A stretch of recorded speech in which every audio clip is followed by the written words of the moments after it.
Kita semua berada di Bazar Ramadan lampiran Stadium Kuantan, dan komitmen daripada Perbadanan Stadium amat tinggi. Mereka bersama-sama dengan kita bagi memastikan kebersihan di kawasan bazar itu, dan juga kita mengadakan kempen hargai makanan, elakkan pembaziran, dan komitmen daripada para peniaga amat tinggi. Dan insya-Allah apa yang kita objektifkan boleh dikatakan tercapai di Bazar Ramadan tadi.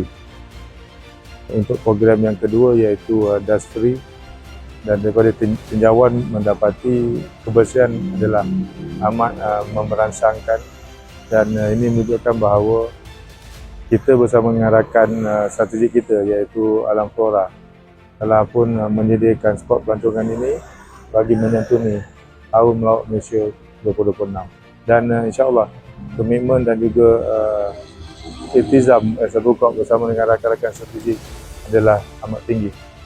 Pada hari ini di Mahkamah Seksyen Kuantan, 4 individu telah pun dibawa ke mahkamah, dan mahkamah telah pun menjatuhkan hukuman kepada 3 pesalah kerana melanggar undang-undang sampah kecil, iaitu melibatkan 3 orang warga negara tempatan, dan manakala seorang warga negara Bangladesh telah pun digunda untuk disebut semula.